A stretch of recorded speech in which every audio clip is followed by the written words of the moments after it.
Hello and welcome to Grow Conversations, your window into the world of medical cannabis here in the United Kingdom and across the world. My name is Alex Fraser. I'm your host for today's episode. And on today's episode, we are speaking to GreenJoÿ, who are cannabis cultivators from Canada. We're speaking to Ryan and Vincent. Thank you so much for joining us, guys. Really happy to have you here. Thanks, Alex. Brilliant. So to get us started, I think it'd be really interesting. I think a lot of our viewers may not have heard of GreenJoÿ before this episode. You're just about to launch some products in the UK for the first time. So I think it'd be fantastic to hear a bit more just in terms of the background of the company. How did it all start? Where did it all come from? And if you can give us a bit from both of you as well about how you sort of joined the company and your backgrounds as well. So I'll let you take it away. Excellent. So I actually founded the company back in 2014. I was actually in vet school at that time. But my interest with medical cannabis came before that. I think we've all heard the documentary called The Union. So really that what spiked my interest when I was really young. I think I was in high school when I listened to that documentary, right? So that spiked my interest. So from the get-go, I had a little bit of an interest for medical cannabis during all my later years in the university and in my research career. So in 2009, I actually worked in the Amazon in an animal refuge that had epileptic monkey. And we actually learned that one of the vets there was using CBD tincture for treating the epileptic monkeys. So I was really, really passionate about that. And I started to help, the refuge owner to manage that side of the refuge. So once I came back, that was about a year stint. And once I came back to Canada, I went to vet school to continue my research on cannabis, but also to pursue my newfound love for animals and specifically for monkeys. But back in 2013, in Canada, there was only patients license being emitted, so cannabis company did not really exist. And when the program changed, as we all know, in 2013, cannabis companies were now responsible for the production of patients' medicines. So that's when I thought, well, that's for me, right? So I quit vet school, started the business in 2014, did a little business school to help out with acquiring knowledge, and then went about starting the business. It took a while for us to get the license. We had a first site that didn't get accepted because we're too close to residents, so we had to change spots. But now we've been up and running for the better part of 4 years. And yeah, this is a little spiel about us. Right now, we're only producing high quality product, and we're really, really focused on premium flower. That's our main bread and butter. Fantastic. I'm definitely going to come back to you on the epileptic monkey situation. I definitely would like to learn a bit more about that and sort of how that worked. But Ryan, if you could tell us a little bit about yourself too, if that's all right. Sure. Thank you very much. My background is in international business. I got a degree in international business and had a whole career, almost 20 years as an international freight forwarder, holding executive level roles. My first foray into the business of cannabis occurred in 2016 when I met Bruce Linton, who was the former CEO of Canopy Growth, and they were at the time preparing for the very first ever export of medical cannabis around the world.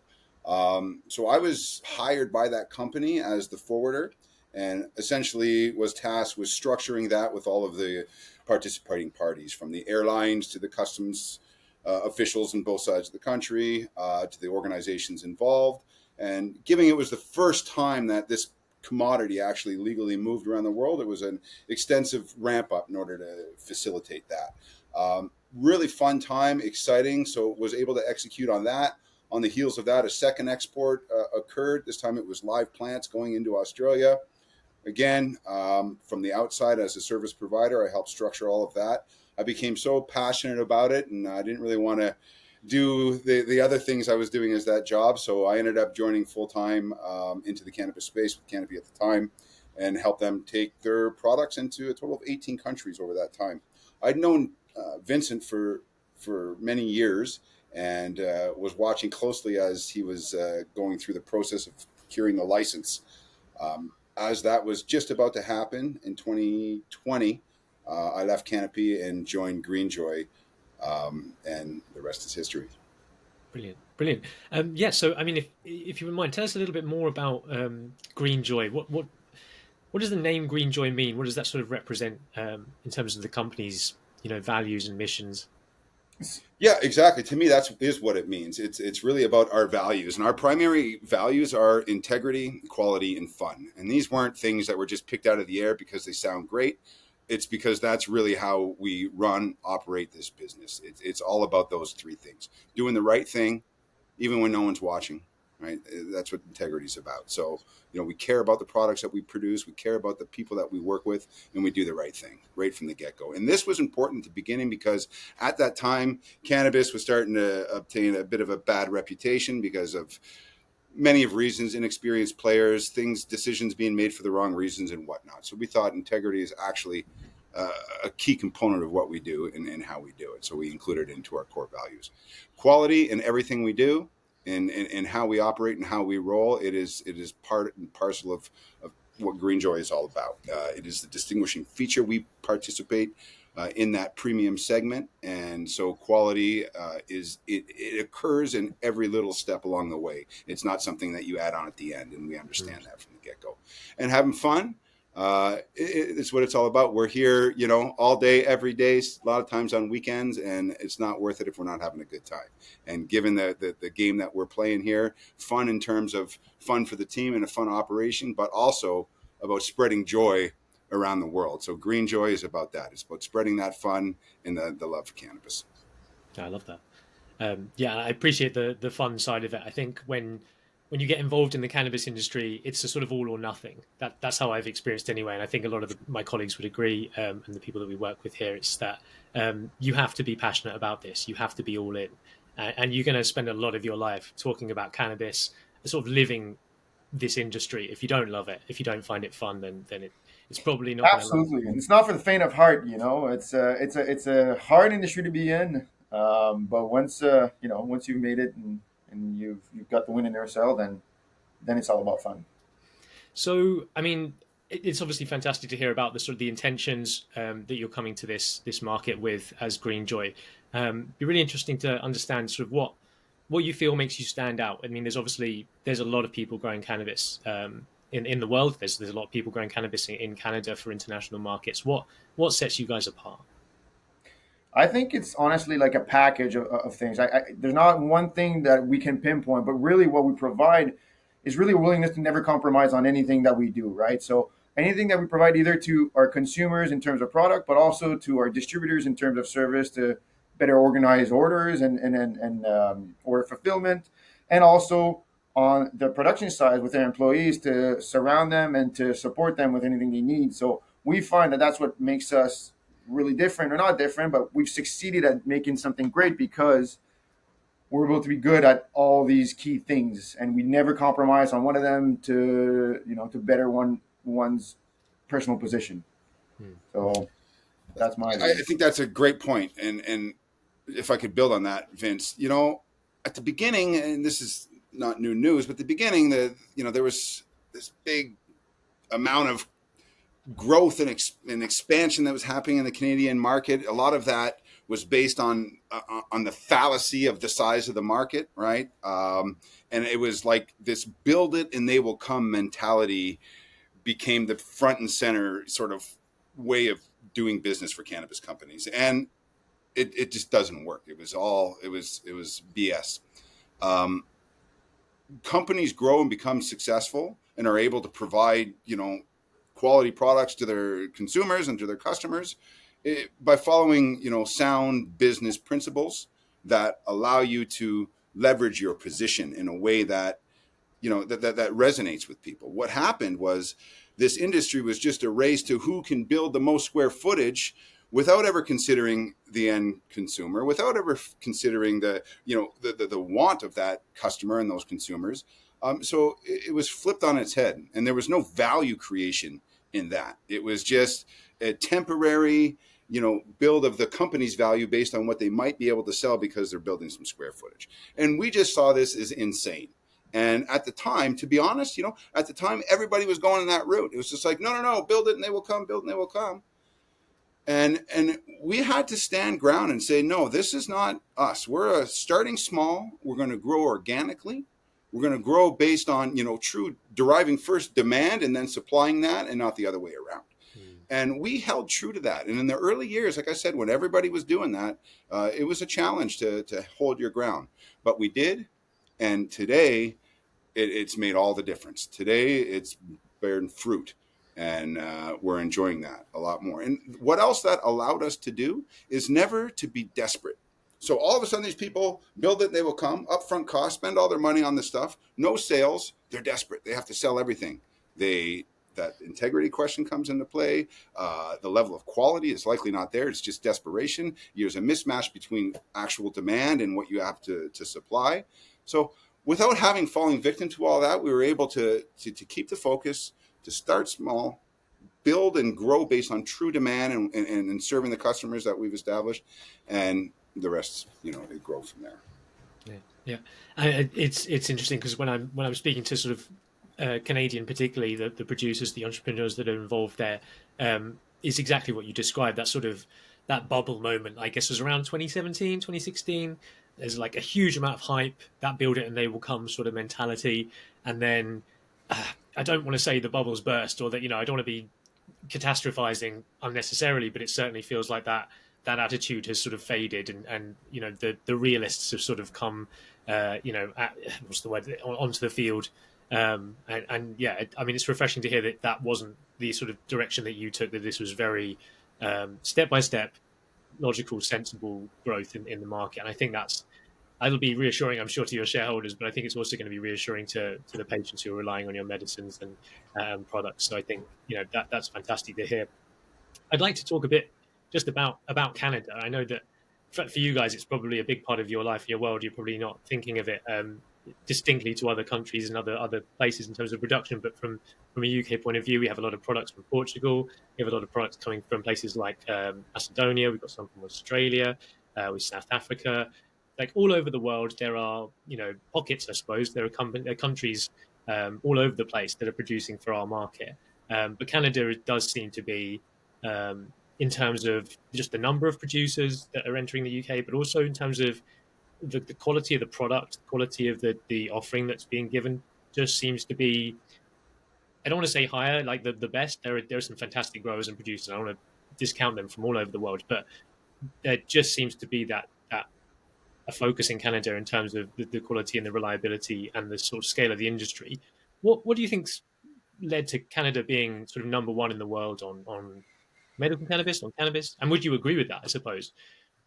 I do agree with that. But again, to go back on the state of the industry, a few years ago, because of the difficulties and the rough waters that was being created by the fact that these big guys were at play and there was a lot of competition, I think the ones that remain for the last few years now have been able to hone their craft, right? So only the top, if I can say that, but the top producers have now stayed alive, and only the best players are now on the market. So there was an oversaturation of producers and product, and then the ones that didn't, supply any demand or supply any demand from consumers or anything that the end consumer wants, well, they all went away, right? So we feel, or I might be wrong, but we feel that's one of the key impact as to why Canadians are viewed as such a high quality producers around the world.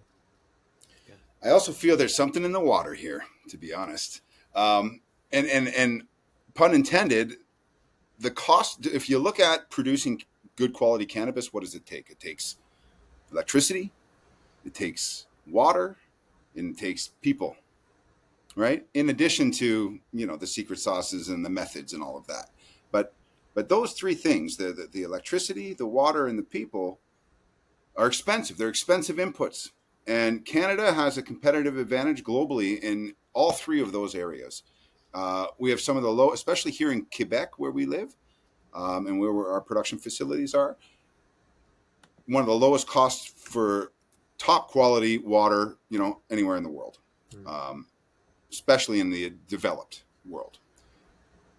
The cost of electricity, Canada, especially Quebec, runs primarily on hydro-powered electricity, so created by all of our rivers and streamways and whatnot. That also creates a cost of electricity at a very, very competitive rate. If you look at it compared to anywhere in Europe, it's staggering. Even in Canada, within Quebec, the cost of electricity is the most competitive.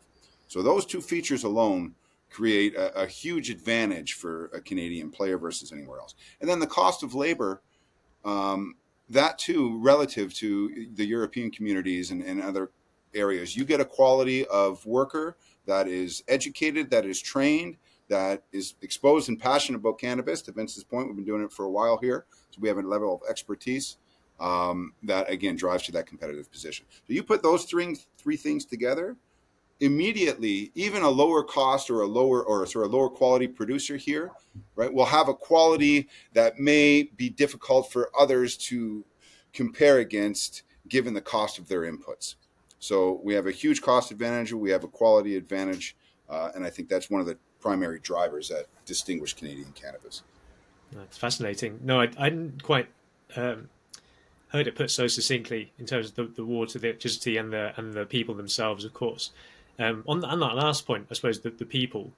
Do you think, in terms of just there being a plethora of people who understand cannabis inside and out, is that because? I mean, is that more common in Canada because of how long you've had these industries? Do you think that's why that is, or do you think that is it self-fulfilling that you have legalization earlier, therefore an industry starts to build, therefore people who are passionate come to Canada to learn, and you become a sort of area of expertise as a country? Is that sort of what's happened?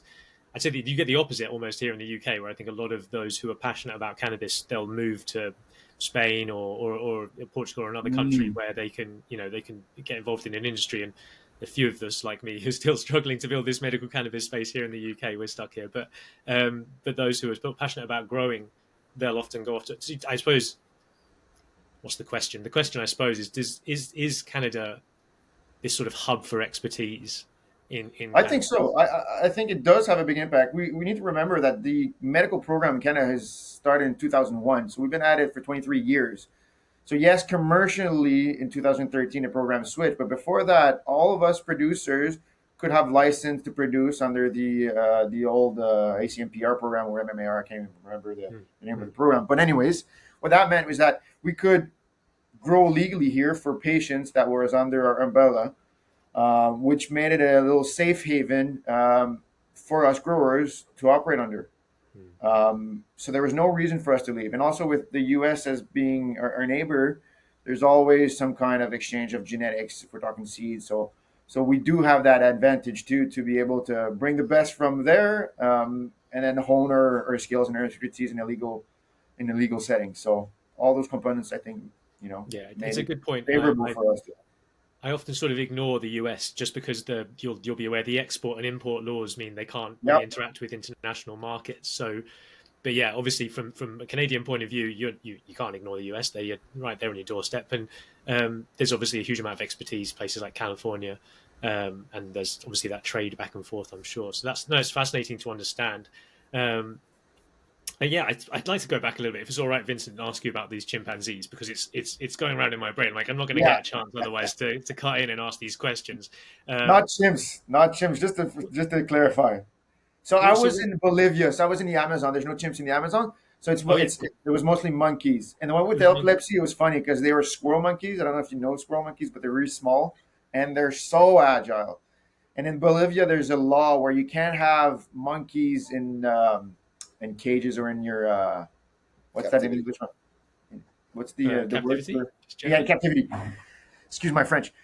So that meant that all the monkeys were free, except in the rare case where the monkey, let's say, had a broken leg or really needed some emergency care. You could confine the monkey in a cage, but if not, you're not allowed, right? So Mm. people were in cage, and then monkeys roam free. But because we were feeding them and feeding them medicine, they would always come back.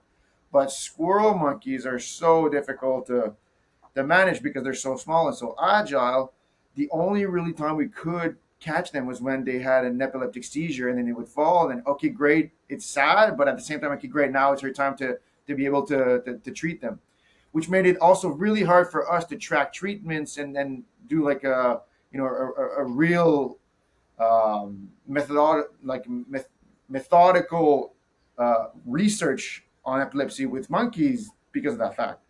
Hmm. So yeah, so that's a bit of my. Where were they sourcing the products from that they were giving to the monk? I'm so fascinated with this, and our viewers will be watching this being like, this isn't medical cannabis talking about monkeys, but it's so fascinating to hear where people have come from and where cannabinoids are being utilized outside of just treating human patients, I suppose.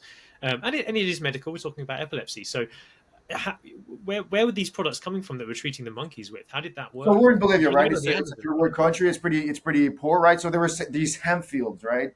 And doctors, I mean, veterinary, were making their own sort of oil and texture extract before with butter and just boiling it for a while and then filtering that and giving that as a tincture orally to monkeys.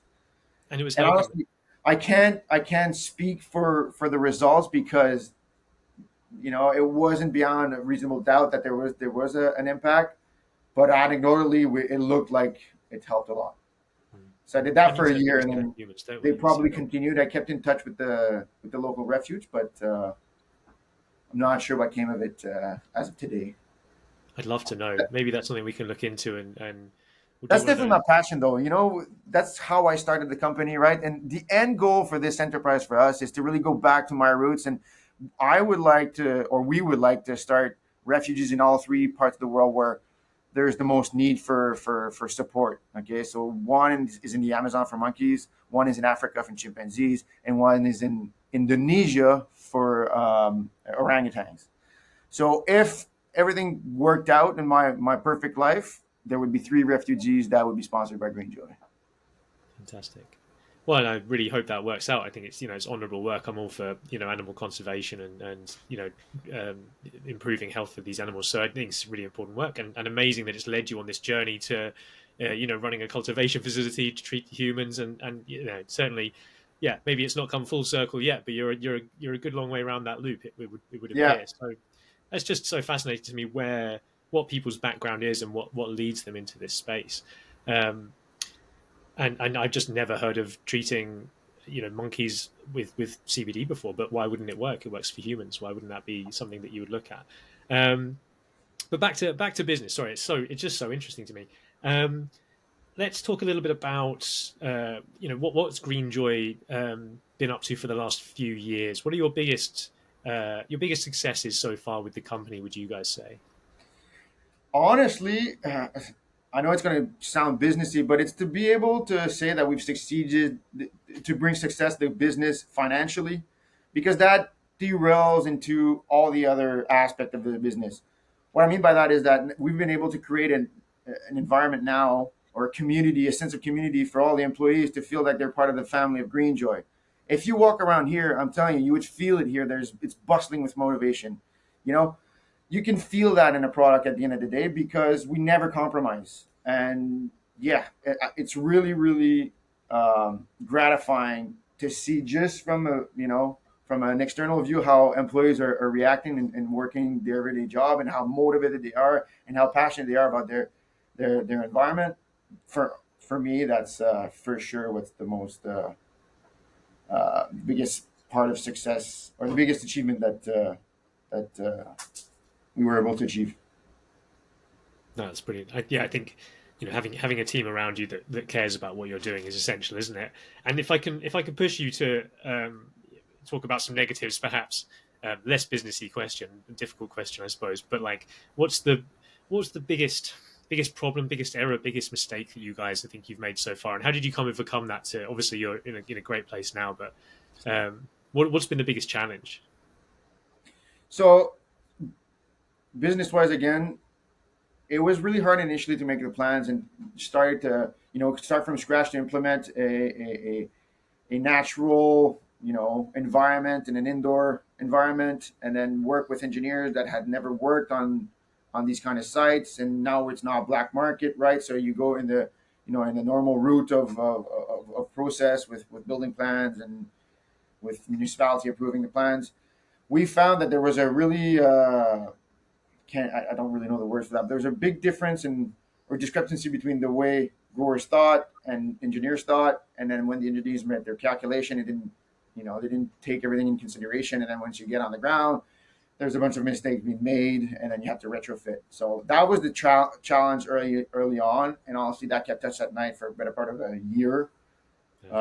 So That's such a good point, and it really what led to like to get out of that to success is like at the beginning we put so much emphasis on the engineering side, not to but it took that combination of the art of growing from the perspective of the master grower and what the goals of like good cannabis really are, how they're defined, working closely with the engineers and the guys that aren't really close to the product. It had to merge in order for the level of in order for it to be successful ultimately. So at the beginning we should have put more emphasis on the art of growing cannabis and a little less on just the engineering.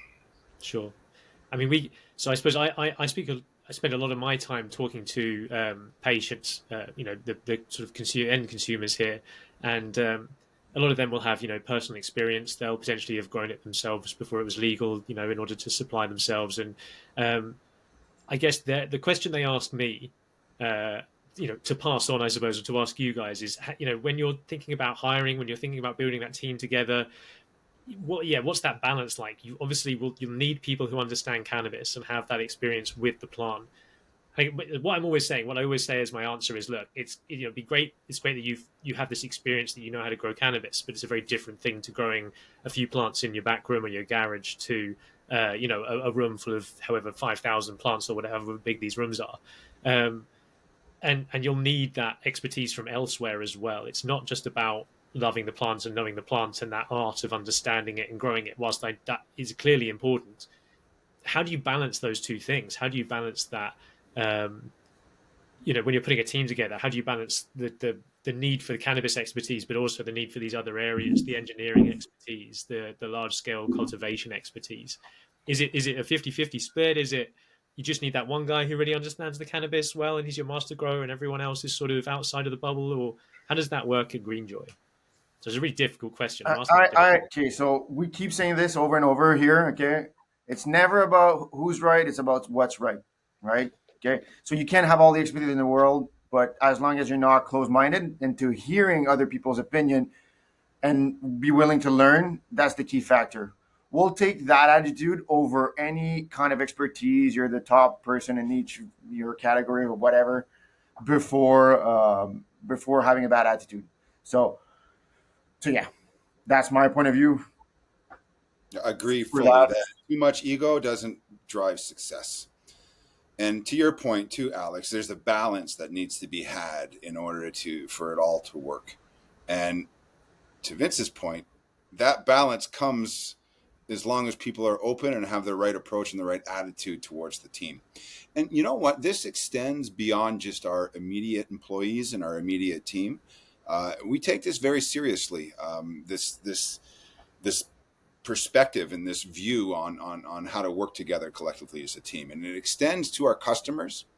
Okay, and I think that part of our success too has been us choosing well and choosing each other well with our customers. We've developed relationships with people like Grow, for example, who we have a similar view on how to work together, on what's important, on what quality means, and on how to achieve these kind of things together.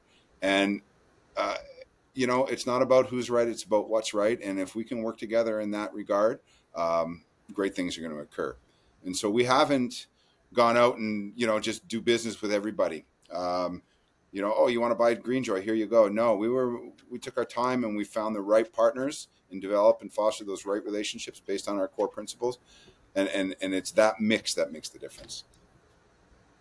No, makes a lot of sense, and it's great to hear it. Let's talk about the growing itself, if you're happy to do so. I won't ask you to spill your secret sauce or tell us every finer detail, but I'd love to dig into that a bit more and understand what you do to get the results that you're looking for. I know that it's particularly difficult to sort of produce for. Obviously, you'll be producing, sorry, for European pharmaceutical markets, for medical in Canada as well. How do you sort of marry that, the need to meet those parameters to get the certification for it to be a pharmaceutical, versus that sort of the need to grow high quality cannabis, etc. Because they don't always marry up, do they? The regulations and the what you and I will know about growing good quality cannabis. Well, first off, we have a strict quality assurance program. Like everything here is methodical and it's done like there's standard operating procedures for everything. So for to fit, to be respectful of the regulation, we have a department that operates and makes sure that we're on par with everything on that front. In terms of what makes us different in terms of quality of products, it's not rocket science at the end of the day. Okay. Yes, there is some debates on which nutrients we're going to use or which enzyme we're going to inject, what boost and what's, that's going to be to the more artistic side of the business. But really what shows in the product, I know it's not necessarily an ingredient, but again, it goes back to the willingness to never compromise. And honestly, it goes also back to having employees that are so motivated. If there's a problem, let's say in a grow, and when you have a good team and you have people that are motivated and have something, or in their head they have something to lose, they're going to be willing to do anything to save or to rectify a problem, right? And honestly, that shows in the end product. We feel that maybe not if you have a side-by-side product, but in terms of consistency over years and years of production, you'll feel in that product and in that medicine that it was produced with a group of people that were motivated to produce something great. And care about what they're doing. They care about cannabis. They care about that patient-centered experience. It's obviously music to my ears. I'm a patient myself, so this is obviously it's what you want to hear. I won't push. Vincent is more of the he really understands how to grow, and he knows this is his domain. I stay out of it a little bit, at the grow side of it.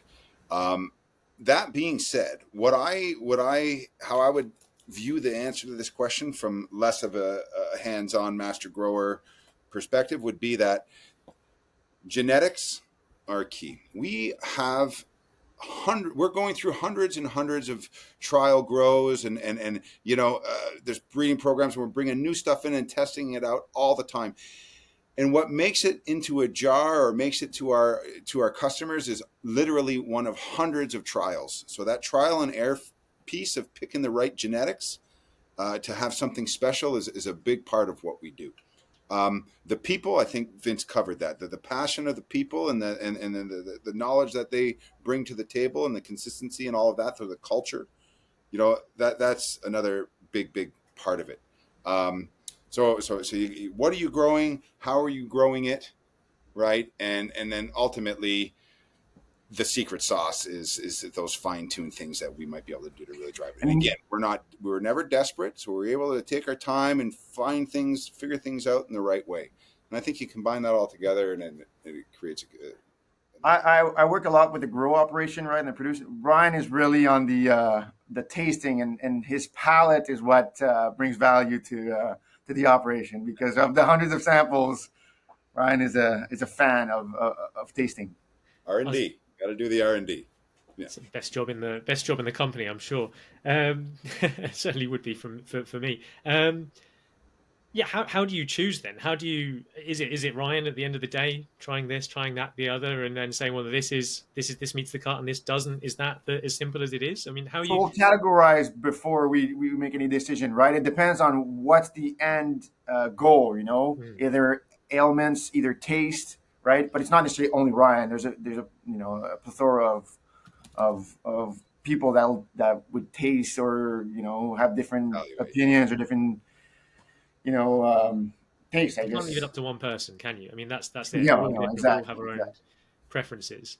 A slogan that we have, you might see it on our website if you were to visit greenjoy.ca, and it is all about the terps. We've put a precedent on flavor and taste since the onset of the company. And we make an extensive effort in all of these trials of different genetics that we're going through all the time to be able to offer a menu of flavors based on various terpene profiles that are complementary but not, overlapping each other too much. So, we definitely have some on the more fruity side, more on the the sensory side, more on the gassy side. So we really try to, even right behind me, if you can see here, these are terpcons, so they're visual representation of the various terpenes that drive the flavor and taste in cannabis. And we're going to the lab, we're testing all of that, looking for those profiles so that we can really bring something unique and complementary to our menu and to our customers. Yeah, and I know those terpene. What did you call them? The different cards. The sort of Terpcon. Terpcons. Yeah. So that way, when Terp. we represent a brand, we'll put these up so there's a visual cue as to what Ah, makes up the flavors. I see. And they're on the website as well. I know I was on it earlier. So if people want to dig into that, and I find that fascinating. Yeah, it's not all about the terps, because you need your THC, your CBD, and that. But you're right. I think it's not really what you're saying. What you're saying is it's all about ensuring this quality product and making sure that the terps are present and there. And I know that patients go on that as a sign of quality. Absolutely, and you see it more and more. The Canadian market being a little bit more mature than a lot of the other markets.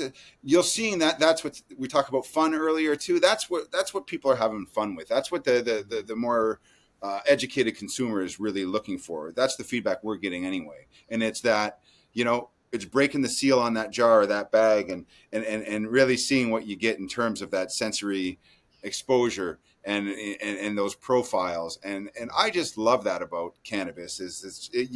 Like wine, there's the depth to it. Once you start to venture deep into that really sort of opens up a whole nother layer of excitement for cannabis, and it resides in those various profiles. And another thing that we see, you can have the same genetic and it can be grown by 2-3 different people, and you can have a vastly different outcome. Potency too, on the potency side and on the profile of terpene side.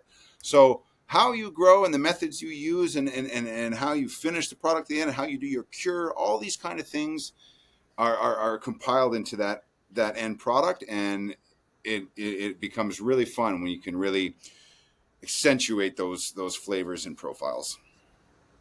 This is it. This is what we want to hear. I think a lot of people don't understand what that means in terms of the medical effect as well. I think we start talking about Yep. terpenes and the comparison with wine, and I think people start to think, oh, is this really medicine? Is this not erring, moving into that space of sort of recreation and enjoyment? And I think what would you say? I suppose I could answer it, but what would you guys say to someone who would say, oh, you're just interested in making something that smells nice, or that makes people happy when they smell it? It's not as simple as that, is it? The terpenes play. No, and there's vast amounts of research. Terpenes, as you know, is it's not just in cannabis. It's in all things that smell. It's in pepper. It's in the grass. It's in the trees. It's what gives a lot of those. However, there's extensive clinical studies done on terpenes that have shown proven correlations between treating various ailments or situations and the various terpenes. So it's not me saying that. There's a lot going on, and I think that this is the next big driver of how to most effectively apply treatment, and it's going to reside. There is the cannabinoid side, but that terpene side definitely plays a big part in that, and it's the combination of those two. If anything, I think there's more research coming out to validate that, and that's going to help the medical community better prescribe the right type of cannabis to assist with what people are looking for. Yeah, That's also why. Sorry, Vincent. I was just going to say that we talked about our menu earlier too. That's how our menu decision is being driven. Like, it's all about on the terp choice that we have. If it fits into our menu, it means that it's something that we don't have. So if you're a patient and you know that limonene is good for a certain ailment, well, you'll know that in our portfolio of products, you'll be able to find something that fits your needs. But that's really how our decision making is based over here when we include something in our portfolio. Yeah. I mean, the way I describe it, it'll be I'll have a conversation with a doctor, and they won't quite understand. Someone who's new to cannabis but sees the benefit, wants to get into prescribing, and they'll say, "What are all these different types? What are all these terpenes? How does this work?" And I'm like, "Well, look, THC and CBD are doing the heavy lifting of the symptom management, but then what's great about cannabis is you've got all these different nuances where and it's down to the terpenes. What makes this strain different to this strain is slightly different terpene presenting which means you'll get slightly different effects. And doctors will find that a certain strain helps people get to sleep, and a certain strain helps people get up and reduces fatigue and gets them out and moving. We don't fully understand what terpene profiles have what effects, but we have an idea about how we can lump them together. You get the indica and sativa thing, and I think the more research we're doing, the more we're understanding that it's not as simple as that binary, indica and sativa, but that there's these different profiles, and you end up with what you described, which is this sort of a menu of effects, if you will, based on different terpene presentations. And it just so happens that the terpenes are also responsible for the smell and the taste. It's sort of an added bonus, if you will, for those who like the smell and the taste, I think. But and a few people who don't, maybe it's not a bonus, but that you get something that smells a certain way, something that smells sort of gassy or earthy is more likely to help you with sleep for some people, but maybe not for others. And then something that got the limonene, like you say, that might smell very lemony, might be good for other things. I find it fascinating. So what are you guys doing in your cultivation to sort of boost terpene production, or to preserve the terpenes in the plant? And I'm leading on to something here because I also like to get your views on irradiation and whether that's something that you're doing, because that is something that the theory is that irradiation reduces some of the terpene content. I don't know how much there is to back that up, but that's the suspicion. I'd love to get your views on irradiation and anything else that you're doing that's sort of unique to GreenJoÿ in terms of producing this great medicine with these terpenes. So terpenes get produced when you flower the plants, and at the end of the flowering cycle, you do a harvest. Basically, what you need to do is to protect the integrity of the terpenes because they're so volatile. So you don't add terpenes in. There is technique to add terpenes in and to have these synthetic terpenes being added back to the product. Those are completely different than the natural occurring terpenes, right?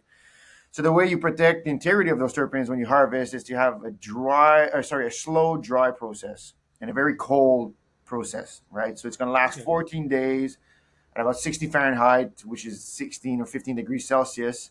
And that'll last between 10 to 16 days, depending on the cultivar and the bud structure, right? So that's the first part as to how you protect the terpenes.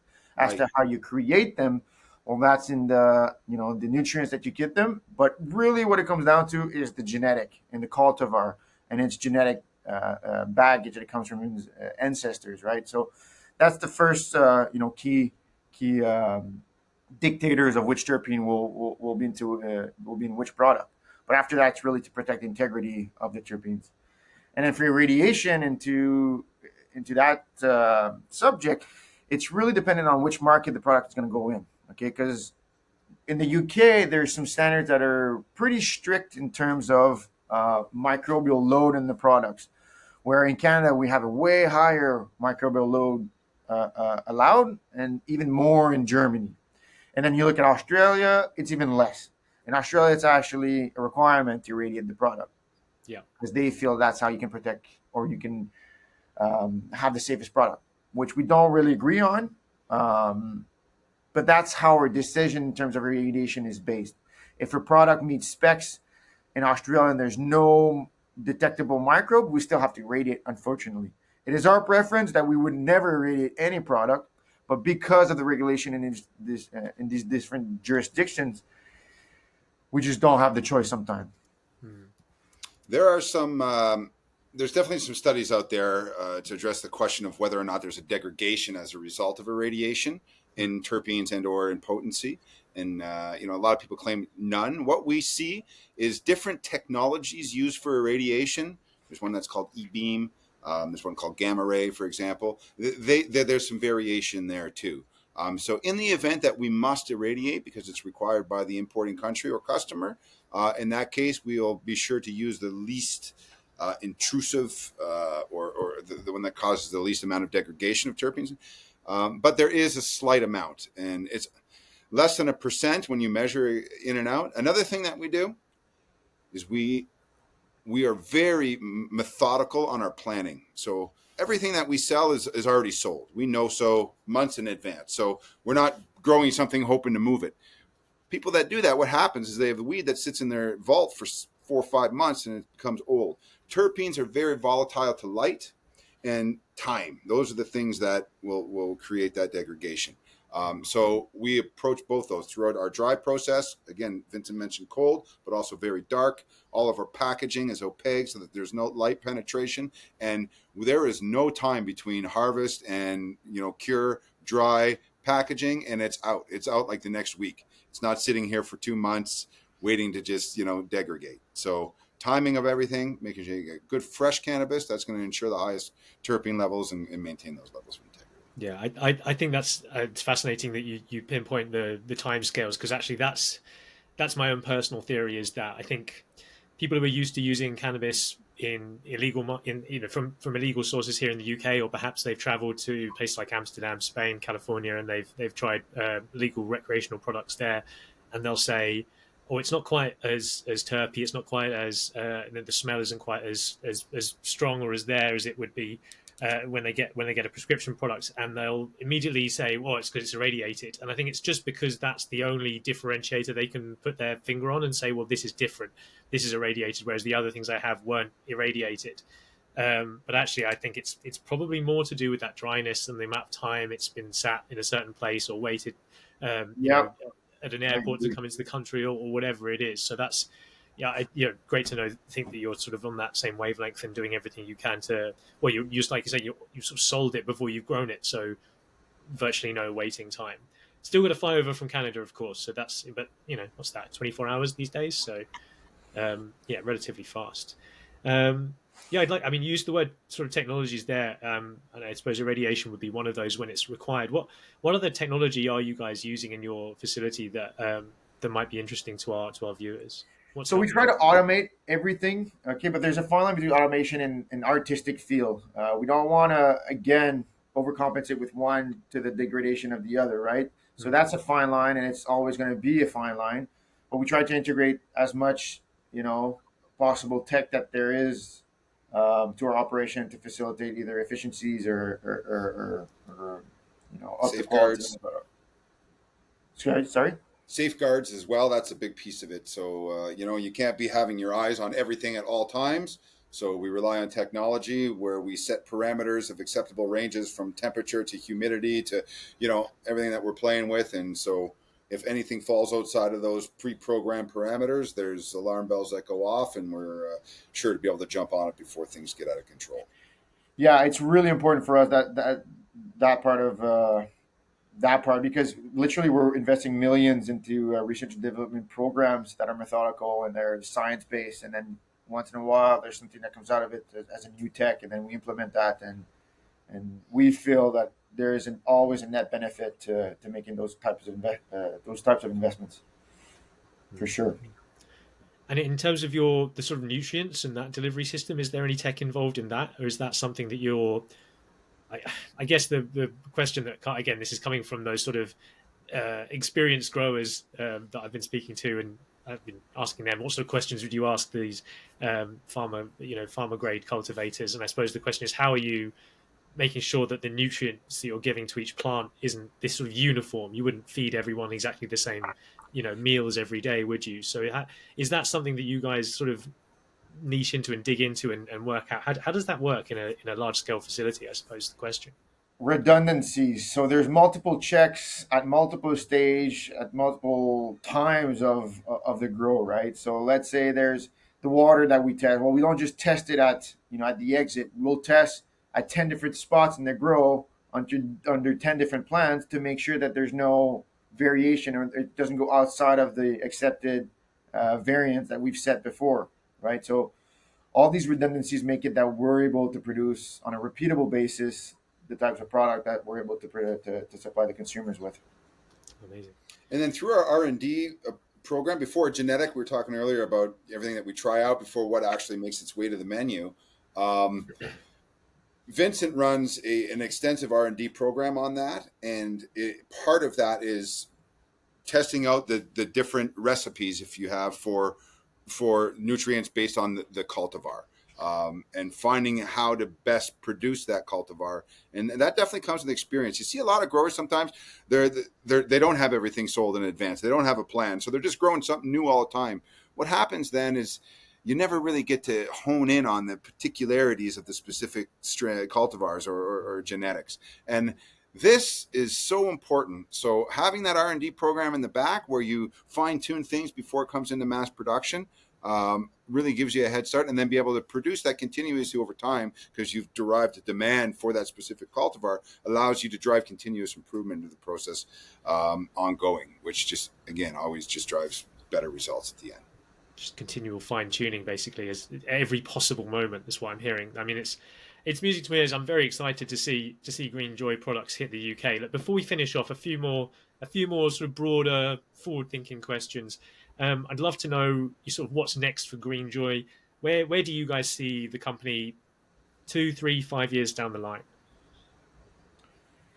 Well, honestly, we feel like GreenJoy is going to be an international brand, but the way that we want to get to that point is really by earning the respect of the end consumers. Our sole focus is to, again, not build it as they would come and just saturate the market with sales team to have our product on the shelves of everything. No, we built this business organically, and we want to build the brand organically. The way it worked in our domestic markets is the way that we want it to work also in the international markets, where our products spoke for themselves, and the demand from the end consumer created the opportunity for us to enter in these different markets. So that's my view of the next 5 years. Let the product speak for itself, and the reputation will just do its thing. Yeah, and the other big part of that is the partners we choose and that are going to be, driving this ship together with us.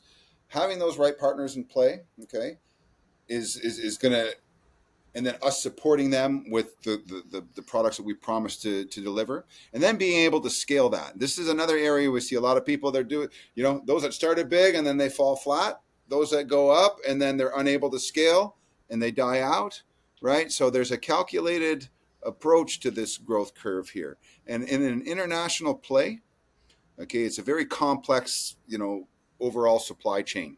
Hmm. And as much as we're on the cultivation side and we're all about, quality, integrity, fun, and the cannabis products we produce, we're also very much so an international finance and an international logistics company. That needs to be, and there needs to be a level of expertise there and understanding there in order to be able to scale. And that needs to come ahead of time. You can't scale if you don't have the structure to support it in the background. So we put a lot of resources today in ensuring that back end, that supply chain, that financial structures are in place to facilitate the growth of the future, and working closely with those customers that we, that are so important to us, aligning on our growth motivations and our strategic plan to do so, and then executing on it. Yeah, we're very very proud to be your partners here in the United Kingdom. I guess from the other side of things, from our point of view in terms of building those relationships, I think when we launched, we were the first company to be importing cannabis medicines into the UK. It actually sounded very similar to what you described you were doing with Canopy very early in your career, Ryan, but sort of breaking down those barriers and those regulatory hurdles and just creating a supply chain. At that point, we're talking 2019, 2020, we were just looking for cultivators who could consistently supply pharmaceutical grade cannabis. That was the bar.